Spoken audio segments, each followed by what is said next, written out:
puro pamantayan. Sinusukat natin yung mga nadidinig natin at nalalaman sa Old Testament, maging sa New Testament, sa pamantayan ng greatest teacher, the Lord Jesus Christ. So we get guidance from the written word. Dapat daladala mo ang Biblia mo, sa ulado mo, nasa computer mo, at para nananariwa sa iyong alaala ang mga principles, teachings, commands, promises.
And the stories in the Bible, models of whom we should follow, models that we should not follow.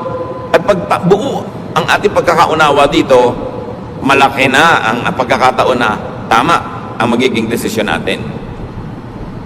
Alam natin kung sinong hindi dapat tularan, sinong dapat tularan. Alam natin kung ano ang mga pamantayan na ibinigay sa atin. Napakahalaga nung nakasulat. At dahil nakasulat, hindi na napapalitan, kaya hindi pa bago-bago. Pwedeng asahan. Bukod dyan, you get guidance from the spiritual scriptures. Bansag ko lang yon na spiritual scripture. Ibig sabihin, yung salita ng Diyos, utos ng Diyos na hindi nakasulat. Like revelation by the Spirit. Guidance, ideas in the realm of thought. Pwede ka magbukas ng pahina ng Biblia para humanap ng guidance. At pwede din ipikit mo ang iyong mata, patahimikin mo ang iyong puso, magbulay-bulay ka, at marinig mo yung munting tinig ng Diyos na kumakausap sa iyong espiritu. Acts 8:29, the Spirit told Philip, go to the chariot and stay near it. In other words, hindi naman si Philip ang nag-isip na pupunta siya doon sa taong ito na nakasakay sa isang karwahe para niya turuan ang salita ng Diyos. Ang Espiritu ng Diyos ang nag-udyok sa kanya. Kung paano niya ito natinig? Sound waves ba to? Thought waves ba? Hindi sinabi sa atin. Pero, nakuha niya yung mensahe at sinunod niya. So, these so-called spiritual scriptures are not written, but they could be given in conscious thought.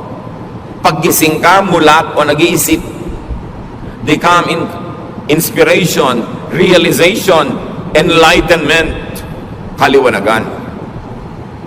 Ibang iniisip-isip mo, binubulay-bulay, tapos biglang nalaman mo.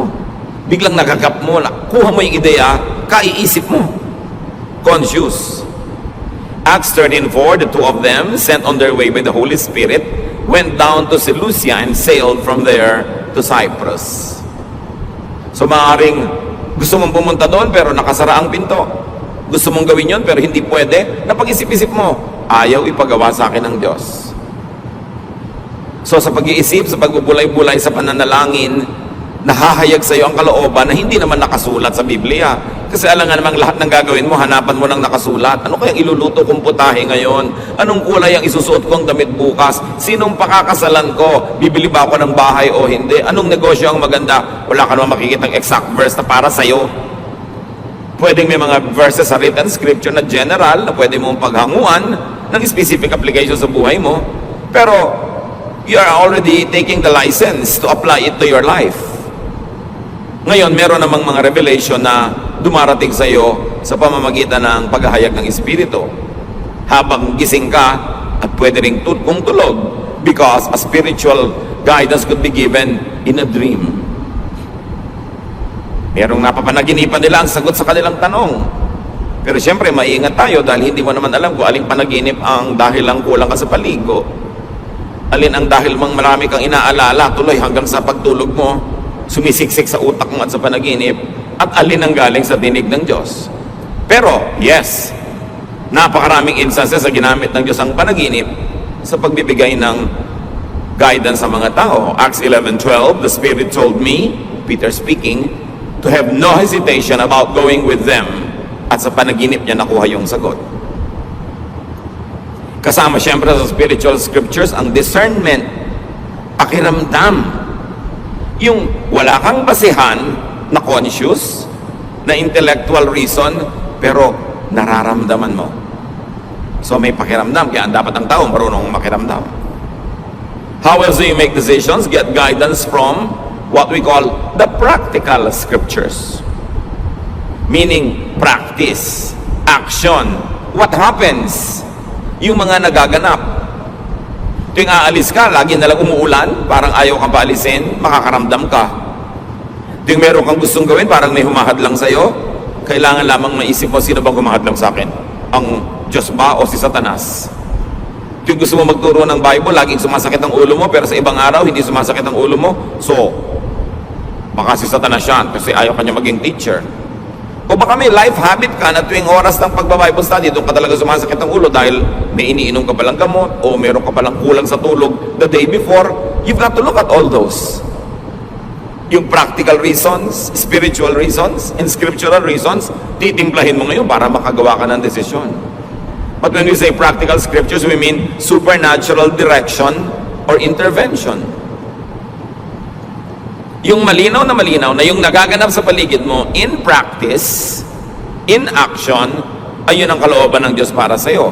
1 Kings 17:2-4. Then the word of the Lord came to Elijah. Leave here, turn eastward, and hide in the Kerith ravine, east of the Jordan. You will drink from the brook, and I have directed the ravens to supply you with food there. So, paano naman nadinig ni Elijah yung boses? Hindi sinabi sa atin kung voice waves o thought waves. Pero ang mahalaga, mayroong supernatural intervention. Tagtuyot, pero doon may bukal na may lumalabas sa tubig. So, malalaman nung, dito nga ako gustong patirahin ng Diyos ngayon kasi may tubig. Tapos, wala naman pagkain doon, nasa gitna ng kawalan. Pero may mga uwak, mga ibong mandaragit, magnanakaw ng mga pagkain ng may pagkain, hindi ang dagit-dagit nila. Pero itong mga ito ang nagsusupply kay Elijah ng pagkain. Dumadating sila, may dadalang pagkain. Can you imagine itong ibon, hindi niya kinakain yung pagkain? Nandun na sa kanyang tuka. At iiwan pa niya para sa propeta. So alam mo, this is a supernatural intervention. Dahil hindi naman natural na nangyayari ang ganito mga bagay. So clear, ito ang gusto ng Diyos. Plus, i-refer mo pa sa written scripture na ang ginagawa naman ni Elijah tama, ayon sa nakasulat na kalooban ng Diyos. Therefore, you can assume that what is happening is really God's will. Then where else do we get guidance? We get guidance from the common scriptures. Yung mga karaniwan, hindi himala, Hindi revelation, hindi panaginip, hindi nakasulat sa Bible, what we call natural scripture. Like knowledge. May knowledge ka naman eh. Sabi, Pastor, ano po bang gagawin ko? A, B, o C? Isipin mo, mag-isip ka sa palagi mo, anong pinakamabuting gawin? Nung inisip-isip ko po, B. Pwede yun ang gawin mo, kaya ka nga may isip. Lalong-lalo kung hindi mo mahanapan ng scripture na ilalapat, na written scripture. Hindi ka pinapapanaginip, walang spiritual scripture. Wala ring practical scripture kasi hindi naman nanghihimasok ang Diyos sa mga nangyayari sa buhay mo araw-araw para malaman mo talaga kung sa Kanya gusto pumunta. So anong gagamitin mo? Mag-iisip ka. Use knowledge, common sense, and also your conscience. How does it feel sa espiritu mo at sa puso? Dahil lahat ng yan ay galing din sa Diyos. Yung knowledge, common sense, conscience, galing sa Diyos. Pero, pwede rin niyang mabaluktot, madaya ng ating kaaway na spiritual. Kaya hindi lang basta konsyensya ang pinapakinggan. Ito ba'y konsyensyang nakababad sa salita ng Diyos?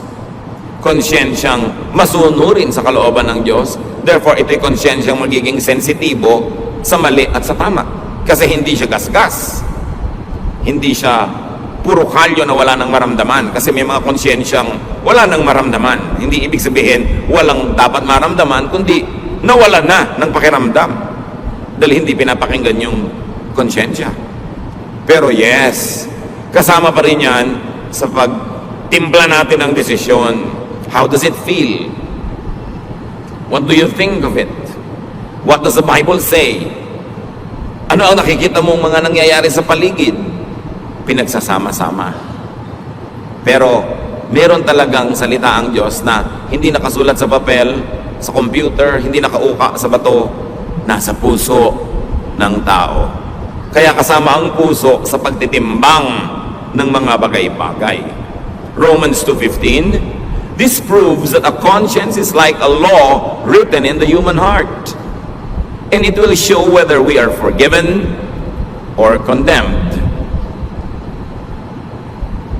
So yun daw budhi, yung bait, yung konsyensya, ay tulad din ng batas ng Diyos na sa puso naman isinulat.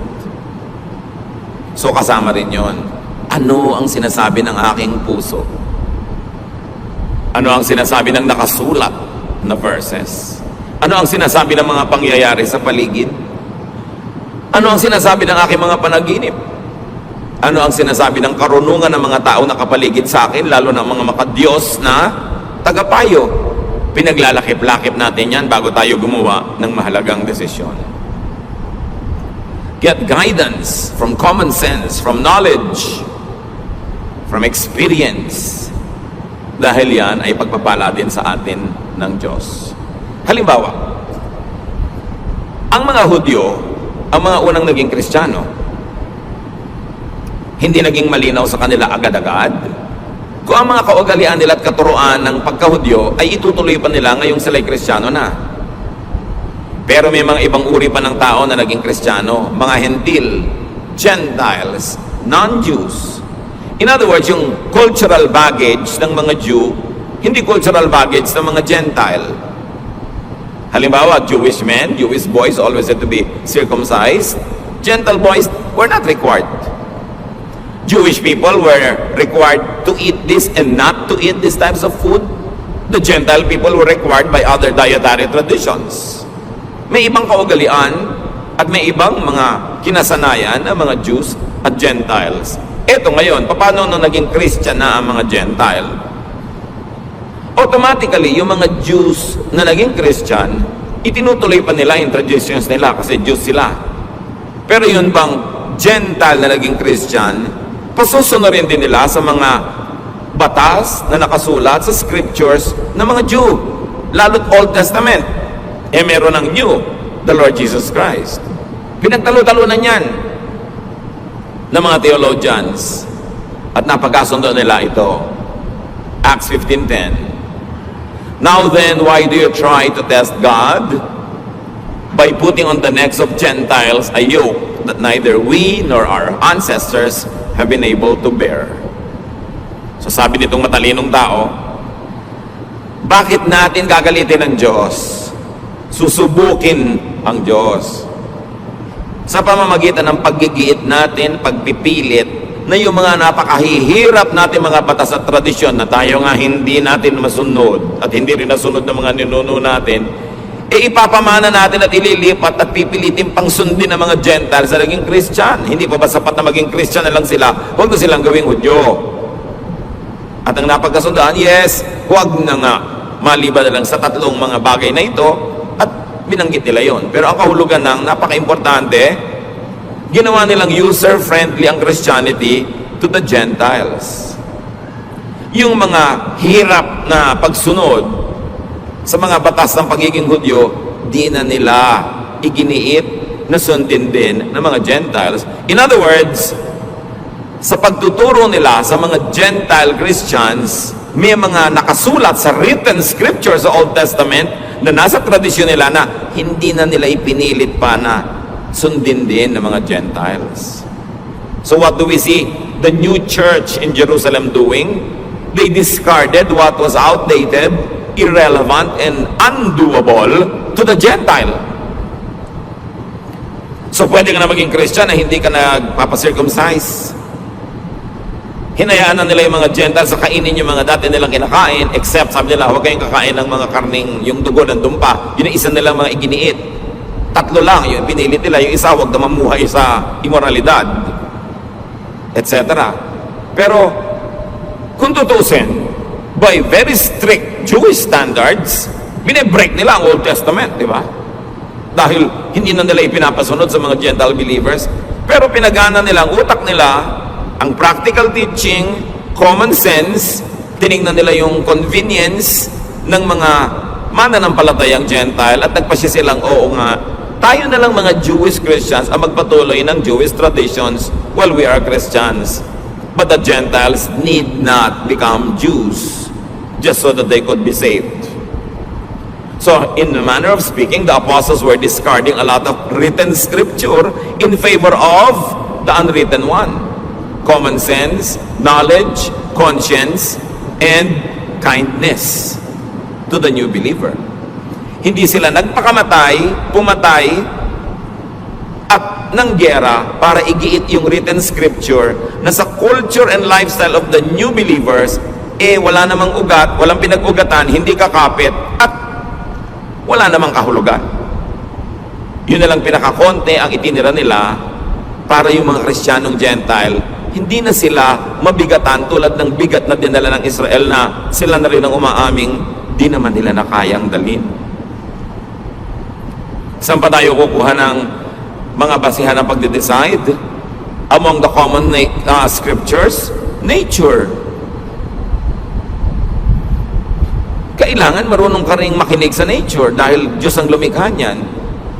Luke 12:54, he said to the crowd, when you see a cloud rising in the west, immediately you say, it's going to rain, and it does.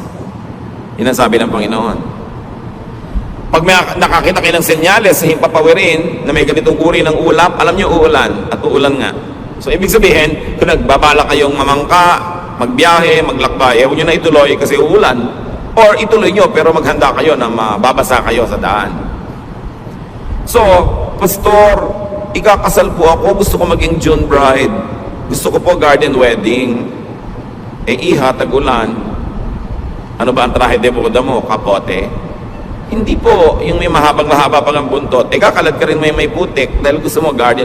Ipag-pray po natin, di po ba mabait si Lord? Ikaw mag-pray mag-isa mo.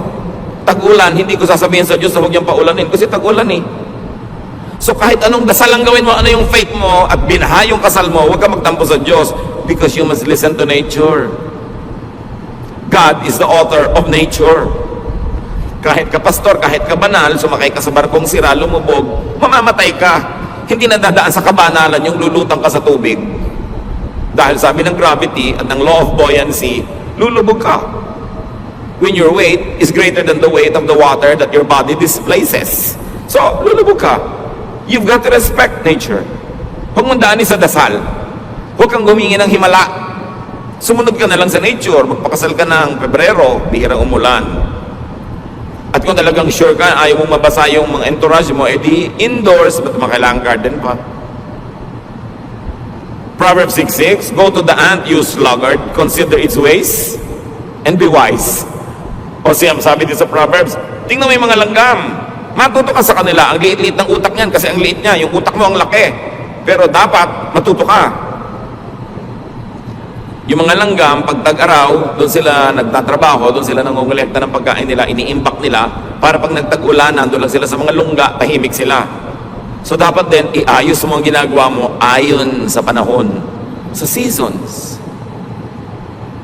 Hindi mo makikita sa scripture kung kailan na magandang date ng pagpapakasal, pero makikita mo sa nature kung ano yung date na bagay sa motif ng kasal mo. Luke 21:29-30, look at the fig tree and all the trees. When they sprout leaves, you see for yourselves, and you know that summer is near. Kahit sa puno, makakabasa ka ng mensahe ng Diyos. Malapit na magtagulan, malapit na magtaginit. Pag wala ng dahon ng puno ng siniguelas, alam mo na kung anong panahon. Pag nagpupulahan ng mga punsetya, alam mo mangyayari.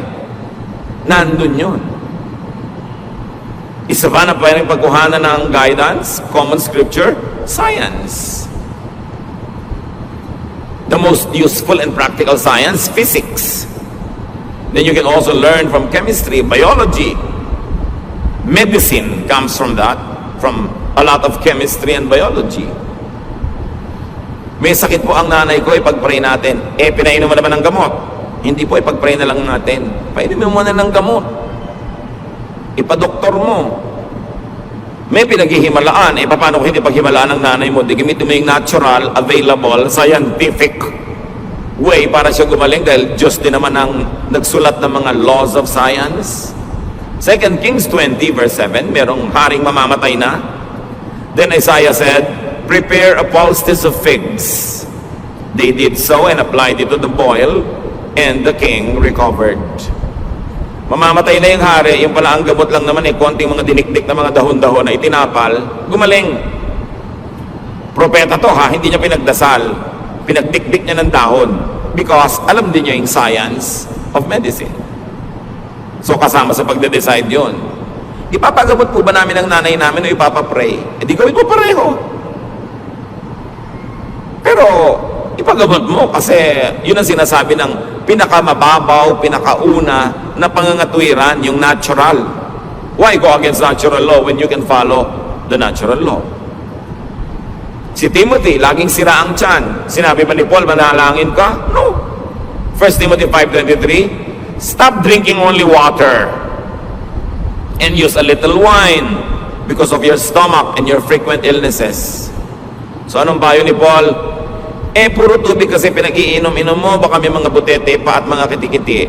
Tumigil ka muna ng uminom ng tubig. Ang inumin mo muna wine kasi may alcohol yan, content, mayroong medicinal content yan, makakabuti sa'yo. So dapat marunong tayong sumunod sa science. Another common scripture that you can ask you to help make you a decision is your heritage.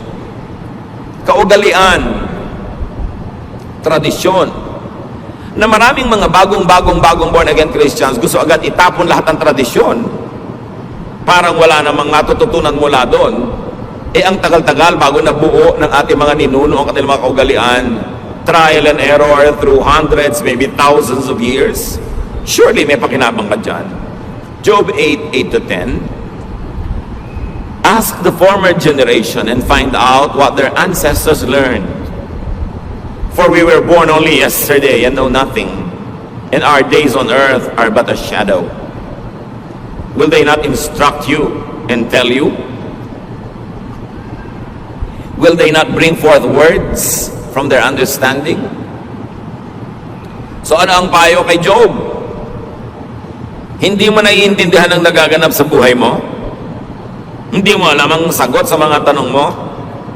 Ba't di mo tanongin lang yung mga ninuno? Para malaman mo kung ano yung naalaman na nila noon pa at alam na nila, para huwag ka nang mapagod na mag-aral pa ngayon. Papunta ka pa lang, pabalik na sila. At yun ang halaga ng payo ng matatanda. 20 anyos ka, may kausap kang 80 anyos, imagine, 4 times sa buhay mo na yung naibuhay niya, surely may maituturo siya sa'yo. Kailangan pahalagahan mo yon. Sabi niya, pag tinanong nyo ba yung mga ninuno nyo, hindi ba sasagutin kayo? Paano ka naman po tatanungin, namatay na? Yun nga di, alalahanin mo ang kanilang mga kasabihan, ang kanilang mga kawikaan, na binuo nila dahil observant sila sa laws of God, laws of nature, the laws of conscience, the laws of society. Nakabuo sila ng mga kasabihan. Pag sinabing putik din lang at putik, tawirin at nang malapit. Ano yon? Huwag ka na magpa-arte-arte, dumiretso ka na ng madali at matapos. Pag sinabing ang naglalakad ng matulin kung matinik ay malalim, hindi na maintindihan ng mga tao ngayon kasi lagi silang sapatos o tsinelas. Pero nung araw, nakayapa ka mga tao, mas mabilis ka maglakad. Pag nakatapa ka ng tinik, mas malalim ang baon. Kaya sabi, pag naglalakad ng marahan, kung matinik ay mababaw, ibig sabihin, kung dahan-dahan ka, hindi ka padalos-dalos, magkamali ka man, konti lang. Bakit nakakalimutan natin yung mga proverbs, mga kawikaan, mga salawikain? Ang tagal-tagal bago yun nabuo ng mga ninuno natin. Kaya mahalaga, may connection ka sa past. Nakikinig ka sa matatanda. Pagka ayaw ng lola mo sa nanliligaw sa'yo, 99% tama ang lola mo. Sa dami na, nang nakita niya naman nagligawan, nagpakasal, mga naniwala, na denggoy, na 1, 2, 3, alam na niya. Kaya makikinig ka.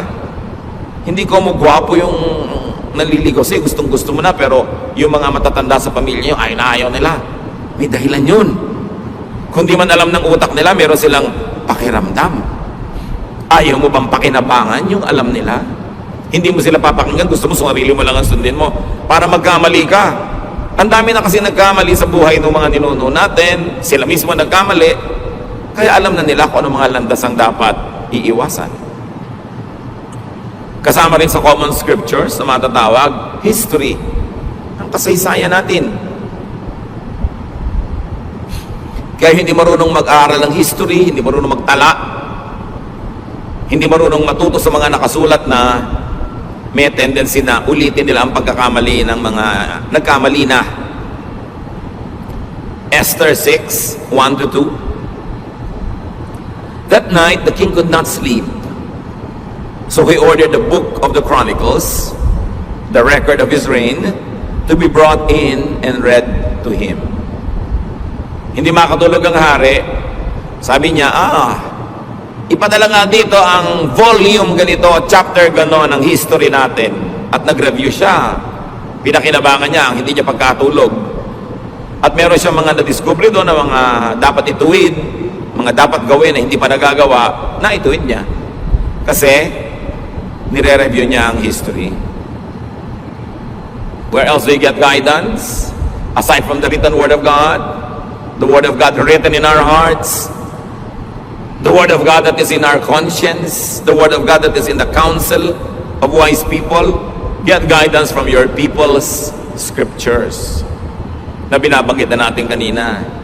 Ang Proverbs, mga kasabihan. Sa Bible, nandiyan ang Proverbs sa mga Jews. Proverbs sa mga ninuno nila. Meron din tayong Proverbs. At hindi masama, hindi labag sa kalooban ng Diyos na pakinggan din natin ang ating mga Proverbs. Masyado kasing glorified kasi nakasulat, canonized, authorized yung Proverbs sa mga Jews nandun sa Scripture. Pero meron din tayo. Pakinabangan mo rin yun. Yung mga tradisyon, values of your people, the collective consciousness of a nation should be available to you when you need counsel. Anong ginawa ni Solomon? Dahil matalino siya, Ecclesiastes 12, 9-10, not only was the teacher wise, but he also imparted knowledge to the people. He pondered and searched out and set in order many proverbs. The teacher searched to find just the right words, and what he wrote was upright and true.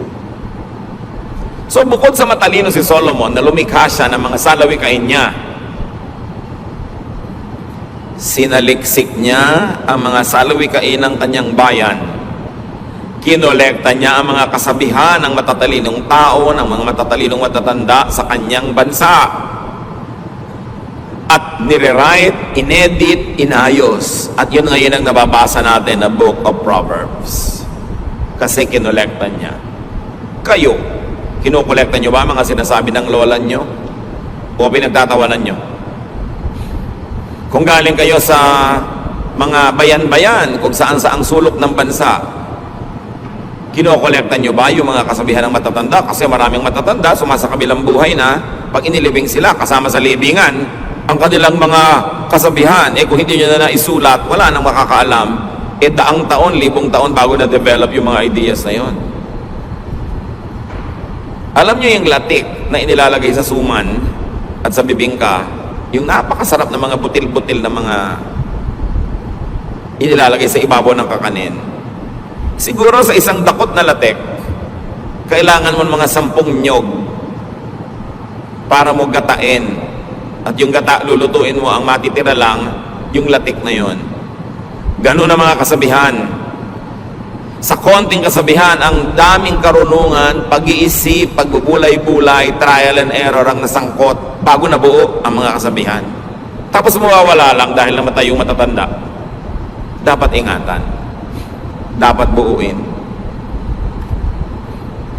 Your people's scriptures include living treasures, our elders. Makinig ka sa magulang, sa lola, sa mga tiya. Kahit ayaw mo nung sinasabi nila, pakinggan mo, pag-isipan mo, dahil lalo't ka mag-anak kanila, mahal kanila sa buhay, magpapayo pa sa iyo yan ang ikasasama mo. Alam nga naman sabi ng matatanda sa meeting, halika, payuhan natin yung pamangkin natin ng ikasasama ng buhay niya para magkawasak-wasak siya. Meron kayang ganun? Dapat mo pakinggan.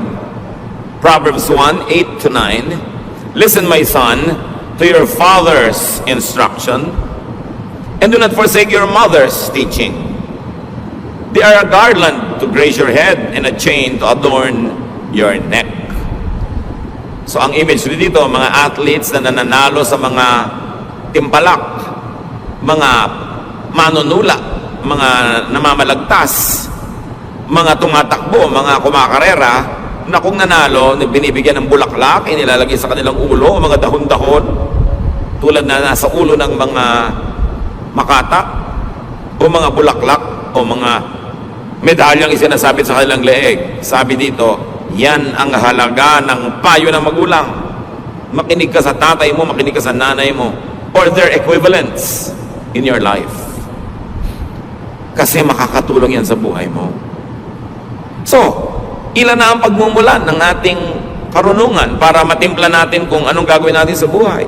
The written scriptures, the spiritual scriptures, that's in your heart, your conscience, your knowledge, natural knowledge, sciences, discernment, mga kasabihan, ipapanalangin mo pa, tapos may gagawin ka pa. Di ang dami, sasalain mo siya. Para yung makakalampas lang sa salaan, ang pahalagahan mo. Sa dinami-rami ng written words, sa dinami-rami ng spiritual guidance, mga nangyayari sa paligid, filter everything with Solomon's teachings on meaninglessness. Kung merong salaan ng Old Testament, kung saan mo dapat salain ang mga katuruan, at doon mo sukatin kung mabuti sa iyo, makakasama ba sa iyo, pumunta ka doon sa nagsulat na pinakamatalino sa lahat, si Solomon. So Solomon should be a standard. So sabi ng nanay ko, sabi ng konsyensya ko, sabi ng paligid, sabi ng scripture, sabi ng Old Testament, sabi ng ganitong epistle, sabi ng panahon, sabi ng weather, sabi ng science, anong ilang sabi ni Solomon? Susukatin mo doon. Ecclesiastes 2:16, For the wise, like the fool, will not be long remembered. The days have already come when both have been forgotten. Like the fool, the wise too must die. So nagkakamatayan din lahat ng tao, matalino't hindi. So sabi ni Solomon, anong mahalaga sa buhay? Ecclesiastes 3:12, I know that the best thing we can do is to always enjoy life. So ito sabi ng panaginip mo, ito sabi ng verse, ito sabi ng matatanda. Ngayon, ang ending is, sabi mo, nakaka-enjoy ba sa buhay itong gagawin kong desisyon? Kasi sabi ni Solomon na pinagkalooban ng Diyos ang pinakamataas na talino, dapat enjoy ka. Nagpakabayani ka, nagtanim ka, hindi ka nagtanim, nagpakatalino ka, hindi ka nagpakatalino, mamamatay din kayo lahat. Sabi ni Solomon, pare-pareho wala kayo mabubulok. Therefore, pahalagahan mo ang buhay. Dapat mahalaga bawat sandali, mahalaga bawat yugto, at dapat nag-e-enjoy ka sa ginagawa mo. Okay, tutulong ka kay ABC. Sino naman ang pinaka-enjoy ka? Si B. Hindi na tulungan mo kasi hindi man pwedeng tulungan lahat sabay-sabay. So kasali ka rin. Dapat meron ka enjoyment. So itatanong mo sa buhay mo, enjoyable ba? Okay, balik tayo kay June Bride. December pa lang, pinaplano niya yung June wedding. Pero tag-ulan, tag-bagyo, itatanong mo na sa sarili mo, mag-i-enjoy ba ako mula Enero hanggang Mayo na isip kung baka bumagyo sa wedding day ko? Anong obvious answer? Hindi ka mag-i-enjoy kasi mag-aalala ka. Therefore, wag na lang June. Nakakuha ka ng payo, sinala mo kay Solomon.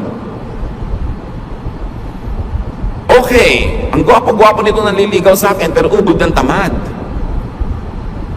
Pero pag niyayakap niya ako, nakakalimutan ko na ang lahat. Pero ang point, mag-enjoy ka man nakasama mo buong buhay ang patugan na yan. Gaano katagal mo at kadalas mo gustong mayakap ka maghapon? Kung maalinsangan, maiinis ka rin yan. Mag-enjoy ka ba? So naisip mo yun. May mga magtatanong, saang church po kaya ako mag-a-attend? Doon sa very conservative, sa hindi conservative, sa gitna. Saan ka mag-enjoy? Ano bang pagkatao mo? Gusto mo ba yung masayang tugtog o yung mabagal na tugtog? Gusto mo ba yung kada kibot ng buhay mo, kinokontrol ka ng leader o binibigyan ka ng laya? Alin ba? Saan ka? Saan ka mag-enjoy? Kasi pare-pareho naman Bible yung pinagbabasihan ng turo. Pare-pareho rin kaligtasan dahil sa dugo ni Jesus. Saan ka enjoy? Dapat kasama yun sa decision. At hindi lang yon, dalawa ang filter. So enjoy ka na. Kala mo pwede ka namang gumawa ng ganong desisyon. May isa pang salaan. Filter everything that's left with Jesus' new commandment on love. Nakakalito ang daming commandment. 10 commandments, 613 laws and misbots, traditions, regulations. At sabi niya, eto ang kaisa-isang command na iiwan ko sa inyo. Love. Love each other. People will know that you are my disciples if you are loving. So ngayon, may decision ka na. O sige na nga, December na lang ako magpapakasal. May pangalawa pang tanong, is it loving? Magiging mabuti ka ba sa pakakasalan mo? Makakasagabal ba yung wedding mo sa kanilang Christmas traditions ng lahi nila? Mabuti ba na gawin yun sa ganung panahon? Magiging maibigin ka ba to everyone involved? Pag sabi mong, yes, it will be very loving to them, then go ahead. Pero pag sabi mong, teka, hindi, magiging malupit sa iba. Pinipilit ko lang, pero actually may magsasuffer. Then you know how to decide. So pag na-factor mo na lahat yung pinag-usapan natin, sasalain mo kay Solomon, is it enjoyable? At sasalain mo kay Jesus, is it loving? Is it considerate? Is it kind? Then you will know where to stand. John 9:14-16. The day when Jesus made the mud and healed the man was a Sabbath. So the people took the man to the Pharisees. They asked him how he was able to see, and he answered, Jesus made some mud and smeared it on his eyes. Then after I washed it off, I could see. Some of the Pharisees said, this man doesn't come from God. If he did, he would not break the law of the Sabbath. Others asked, how could someone who is a sinner work such a miracle? Since the Pharisees could not agree among themselves, etc., etc. Ano yung issue? May written law. Di ba doon tayo kukuha ng guidance sa written law, written scripture? Walang magtatrabaho sa Sabbath. Pero merong bulag. Ang tagal na niyang bulag, ayaw na ng Panginoong manatili pa siyang bulag kahit isang araw lang. Eh nung kumonsulta sa kanya, Sabbath, ipagpapabukas ba ng Panginoon? Hindi. Gumawa siya ng putik, tinapal niya sa mata, nakakita yung mata, kumalat ang balita, nagtrabaho si Jesus ay Sabbath. He broke the law. He broke the written scripture. Pero bakit pwedeng gawin ni Jesus? Kasi ang nangibabaw, yung bagong scripture niya, the commandment of love. Alam niyo ba na maraming relihiyosong tao malupit sa kapwa-tao, lalo sa kapwa-believer, kasi ang pinanghahawakan lang niya, written word. Sabi ng verse na ganito, batuhin ka namin. So babatuhin nila yung babaeng caught in adultery. Pero ipinabato ba ni Jesus? No. Essentially, na-break din yung law na nagsasabing batuhin ang babaeng nagko-commit ng adultery. So again, the law of Jesus prevailed over the written law. Kaya pwede ba po namin patugtugin itong lalaking ito na may hikaw? Bakit? May verse ba na nagsasabi hindi pwedeng tumugtog ang lalaking may hikaw? Eh pero di po ba masagwa? Tsaka sign of slavery nung araw, bla bla bla bla bla bla. Pero teka, anong sinasabi ng law of Jesus dyan? Pipigilin ba natin siya? So may pumipigil, may hindi. Depende kung anong scripture ang pinangahawakan. Maybe scripture of church tradition against the scripture that is written, eh wala naman talaga nakasulat tungkol sa hikaw na yun. So, nagkakaiba-iba ng pagbasa. Pwede ko po pang payagan itong babaeng makasalanan na ito na umattend sa church? Eh teka, hindi ba sabi ni Jesus, I came to seek and save the lost? Eh lost nga yan, eh ba't ko pagbabawalan? Eh di ba nakasagwa naman para tayong konsentidor, pinapa-attend natin, bla bla bla bla bla bla. Pwede bang sumali sa Lord's Supper ang isang makasalanan? Eh pagka hindi mo pinasali lahat ng makasalanan, sinong matitirang kakain dyan? Mga ipis. So iba-iba mga kapatid ang attitude ng mga leaders, mga pastors sa mga churches. Kasi saan ba nakahawak? Doon lang ba sa written word? Si Jesus nga, diniscard niya yung mga written word ng Old Testament para manaig ang bagong command, the command to love. Meron din mga tradisyon sila, hindi pwedeng makihalubilo ang mga banal na tao sa mga makasalanan. Tapos ang laging kahalubilo ng Panginoon, mga makasalanan. Pero sabi ni Lord, well, I am a friend of sinners. At ang tanong ng mga religious leaders, bakit yung boss nyo, friend of sinners? Di ba dapat umiwas siya sa mga yan? Pero yun ang talagang laging kasama ng Panginoon. Maraming law sila about fasting, but the Lord hardly fasted except on one very famous occasion, yung 40 days na sinasawag. Tapos nung kinriticize siya, sabi niya, well, nandito pa ang inyong Lord, so bakit kayo magfa-fast? Magpasa na kayo sa ibang panahon. Pag sobra ka naging technical, lagi ang pinanghawakan mo yung written verse, lalo't Old Testament pa yon, o kaya galing sa mga istriktong mga alagad ng Panginoon na mas istrikto pa kaysa kay Jesus, magiging istrikto ka rin. It's your choice. Pero sasalain mo kay Solomon, enjoy ba yan? Okay, camp ng mga kabataan, bawal mag-shorts, tag-araw, enjoy ba yan? Ang init-init. Magsuswimming ang mga young people sa beach, dapat nakapantalon, tapos papatungan mo pa ng palda, tapos naka long sleeve ka pa, at magkakapote ka pa, para walang makitang bahagi ng katawan mo. Hindi sa bahay ka nalang maligo. So ang tanong, enjoy ba yan? Loving ba yan? Saan nakahawak ang verse? May hahawak ang verse yun, kaya pagpipilitan niya. Pero doon ka lang ba talaga kumukuha? Samantalang si Jesus, si Solomon, nagsabi na mag-adjust kayo. Sinasabi, makinig kayo sa payo na inyong mga magulang. Lahat ba ng payo ng magulang nyo? Verse? Dahil kumukuha sila doon sa unwritten verse. Common sense, experience, tradisyon. Si Solomon, nang walekta ng mga salawikay ng mga matatanda. Yung ba mga salawikay ng bayan niya, galing sa bibig ng Diyos? Written word ba yon? No. But it came from wisdom. And wisdom comes from God. Therefore, it becomes useful. So you must contextualize. Hindi ko mo may verse, bulag mo nang i-apply sa buhay ng iba. Samantalang yung sumulat at yung sinulatan, sila yung nag-uusap no, nakikibasa ka lang ngayon, ikaw ba yung kausap para i-apply mo agad sa buhay mo? Siyempre, pwedeng i-apply yan, generally speaking, kaya nga merong saysay at may halaga sa atin. Pero kadita-detalyehan, kaliit-liitan ng sabi ni disciple na ganito, kay babaeng ganon, ikaw ba yung kausap? Kailangan ka bang sumangkot sa usapan na yon at yung buhay mo mawala ng enjoyment o mawala ng love? Kaya mahalaga sinasala kay Solomon at kay Jesus. Get what na Hudyo na Kristiyano, sabi na, sige, huwag na nating pasunurin sa mga batas ng Hudyo yung mga Gentile na naging Christian. Sila mismo, yung sarili nilang batas, itinabi nila para tanggapin nila yung new reality that now the faith is no longer exclusive to Jews, but it also included Gentiles. So how do you solve that? You don't have to turn them into Jews. Laws had to be rewritten. Ganon din sa buhay natin bilang mga mananampalataya.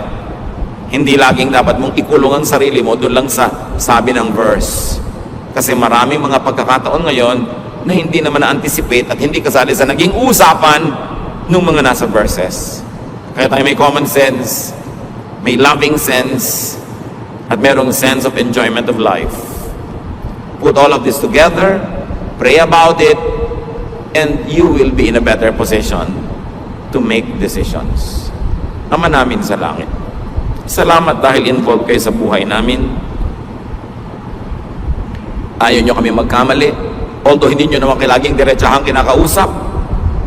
So turuan nyo kami na magbase ng karunungan at mga desisyon sa iba't ibang mga pinagkukunan ng karunungan, pangunahin na yung nakasulat na scripture. But teach us also to consider and listen to the unwritten word, that which is written in our hearts, that which you give through dreams.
Yung nararamdaman namin at nadidiscern, yung sinasabi ng marurunong, yung idinidikta ng pagkakataon at pangangailangan, lahat ito i-consider namin, Panginoon, para kami maging marunong, mabuti, mabait sa aming kapwa.